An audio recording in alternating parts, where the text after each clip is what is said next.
Hello friends, and welcome back to the homestead. We're inside the kitchen today. I wanted to bring you a few pantry meals. I'm going to be joining in the Three Rivers challenge from Jessica at Three Rivers Homestead, and I didn't think I was going to be able to join since I just got the pantry moved last weekend, but here we go. So I want to show you guys a quick and easy little breakfast sandwich. Here I am cracking a dozen eggs into a bowl so I can scramble them, and I'm going to show you an easy way to get these prepared for sandwiches. We're going to just add salt and pepper here to the eggs and get them beaten, and I went ahead and preheated the oven to 400 degrees and grease a pan really good. You don't want these eggs to stick. And what we're going to do is pour the eggs into the pan and then just bake them. So that way, after they bake until they are set and cooked thoroughly, then we can take them out of the oven and cut them to be able to fit on our sandwiches, whether it's rolls or bread, or whatever you choose to use them on. So in the meantime, while those are cooking, I'm going to go ahead and fry up some bacon here.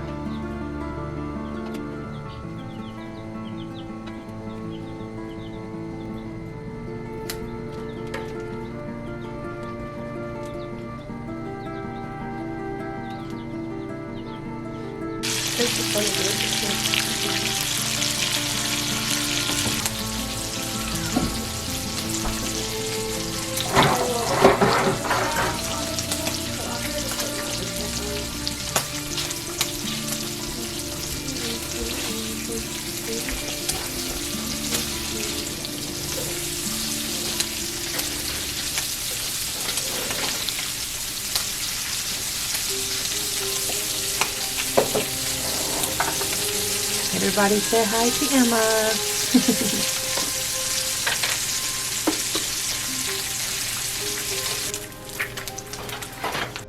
So once the eggs had finished cooking, you see those rolls right there. Those are some rolls that Emma cooks or makes and sells during the holidays. They're yeast rolls. And there you see my eggs.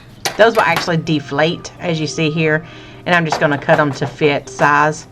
But the rolls, after the eggs come out, I went ahead and stuck the rolls in just a few minutes and let them warm up. They were just some leftover rolls that I had already pre-cooked from the holidays. And there they are. Those are beautiful yeast rolls that Emma makes. I'll show you what they look like on the inside. They're so soft you can hardly pull them apart. But they smell heavenly and taste just as wonderful. We're going to use these to make our breakfast sandwiches this morning. Now the first one I'm making here, I'm actually making for Logan because he doesn't care to have a whole lot of eggs. So I'm just making him an egg and cheese sandwich here.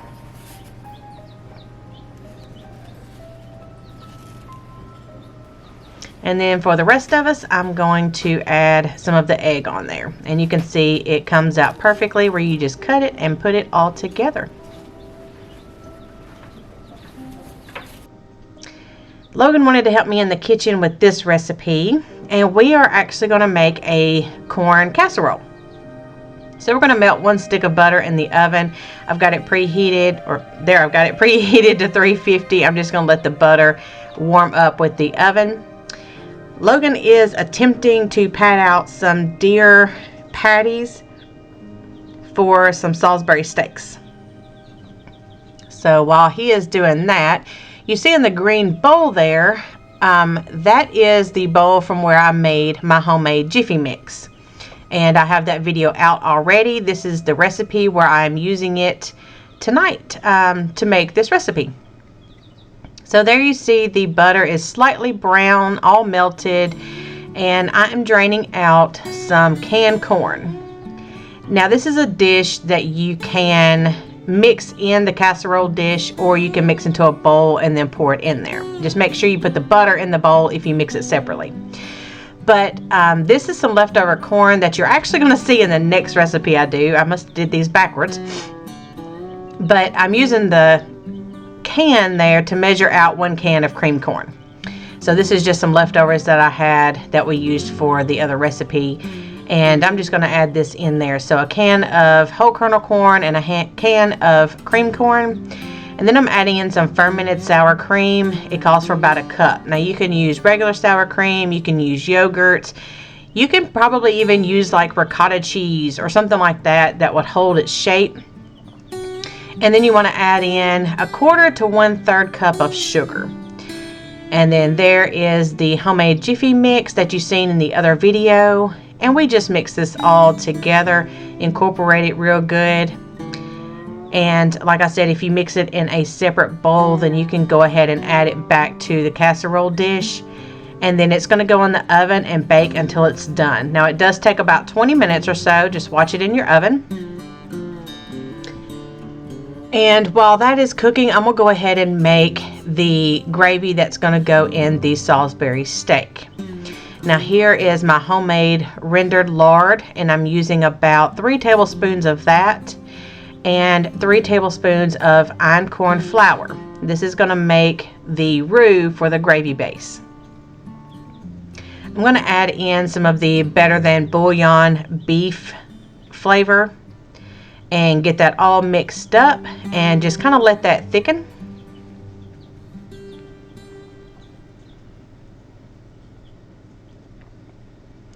And you can add in here either some kind of stock or just plain water, and it'll take probably about 1.5 cups or so.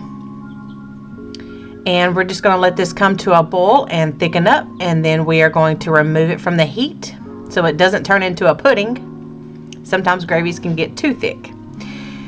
So there I've added the gravy to the Salisbury steak, just letting it warm up. And I have opened up, I went the lazy way, and opened up a can of whole potatoes that were store purchased. And I'm just slicing them up, putting them in the Salisbury steak gravy, and it's going to be kind of like a meat and potato casserole kind of thing. So I'm just going to let it sit there for a few minutes while the corn casserole is finishing up, and just let those flavors cook all together. I don't really have a recipe for it. This is just kind of what I threw together. So as you are watching the corn casserole to get done, we're going to test it like a cake. And you see there I stick the toothpick in the center, and what you want is for it to come out clean. And there you see it is not clean. It has a little bit of the dough on it. So here is the finished product after I got a clean toothpick out of it. It was done. And I did realize, because this is actually the first time I've ever made it, I did realize that it's better just to scoop it out. It's not like a solid cornbread. It's more like a casserole. So there you see it just kind of falls apart. So just use a spoon and scoop it out. There's the finished supper for tonight. Corn casserole with Salisbury steak and sliced potatoes. Alright, our next recipe, moving right along, we are using some more yellow Idaho potatoes. Now I like to use the yellow potatoes because they actually have a lower starch index. And if you do cook these or cut them and you soak them in some water, it does bring out more of that starch. So it'll be on the lower starch index, even more for like diabetics and such like that. I'm going to bake these potatoes on 400 until they are fork tender. You've seen I poked the holes in them, covered them with oil, and then just sprinkled them with salt. Now, what I'm actually making here is a gnocchi. And what that is a potato-based pasta. And so I've shredded there some fresh Parmesan, about 1/4 cup. And then I've also added to that some salt and pepper. I've got 1 egg sitting over there with a cup of einkorn flour and then some ricotta cheese.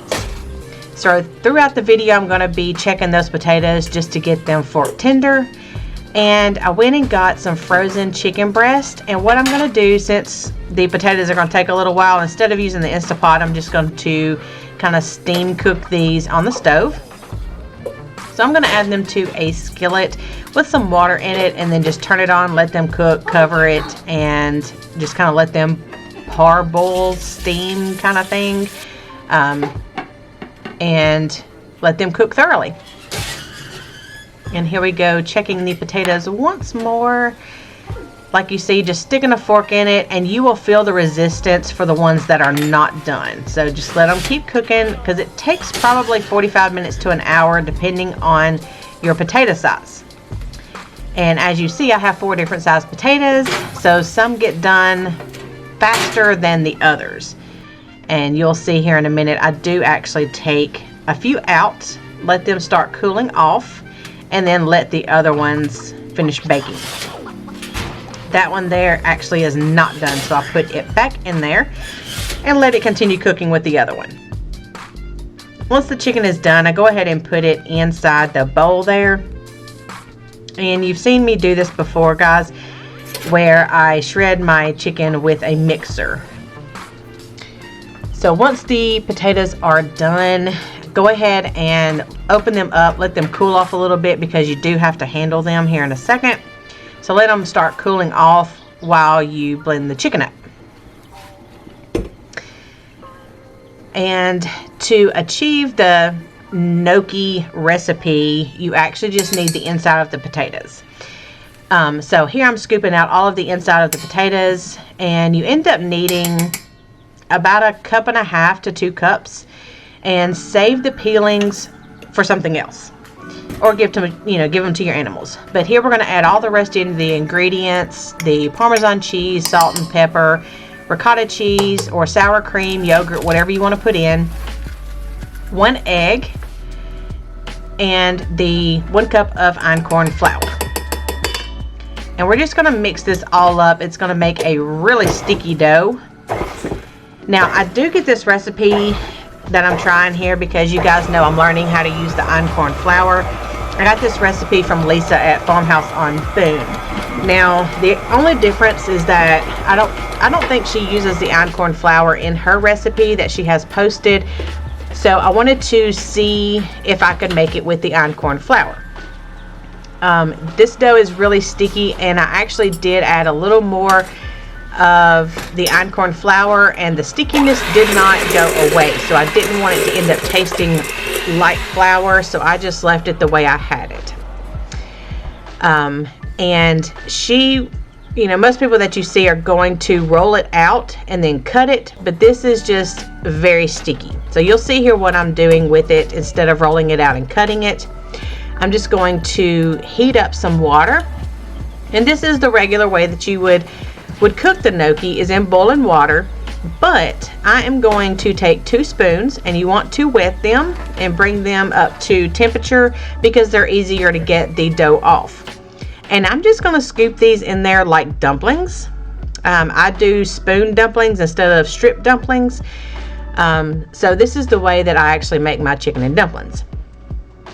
So we're just going to drop these gnocchi pastas into the water, and we have to let them cook for about 5 minutes. Now, you don't want to overcrowd the pot, so just do a few at a time. I do probably 20-25 of them. Let them cook for 5 minutes and then take them out and start the next batch. And once they get done and you can dip them out, I just put them back in the chicken bowl and just let them cool off there with the chicken while I get the rest of the batches done and finish my recipe. So you can use these like as by themselves. You can do them like chicken and dumplings, but it's actually considered more of a pasta than a dumpling. So I'm actually going to make this into like a chicken Alfredo. So once I get through making this batch, I will show you the Alfredo recipe.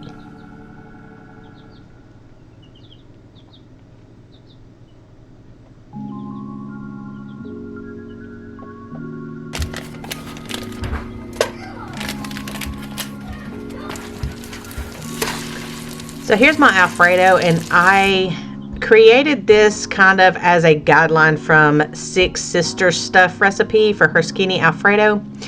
So this is just going to be a half a stick of butter, 1 package of cream cheese, and about 2 tablespoons of minced garlic. And then we're going to let that start melting down and add in some cream, about a cup of heavy whipping cream, and then about a cup of milk. And this is just going to start melting down. And then to it, we are going to add, once the cream cheese gets all incorporated, we're going to add in some Parmesan cheese. And we don't like a whole lot of Parmesan cheese, but I'm going to add in about a 1/4 cup. And go ahead and add in your salt and pepper to taste, and then just stir it to get all of the cheeses melted. So here's the Parmesan cheese. I just do a good handful. It's about a 1/4 cup, and make sure you break it all up so it melts evenly. You can also add mozzarella cheese if you would like, and this recipe is just really to your taste. It is keto friendly, and that's why we like to do it, so it's low carb. And then we're going to just add in the gnocchi and the chicken back to our sauce and get it all mixed in together.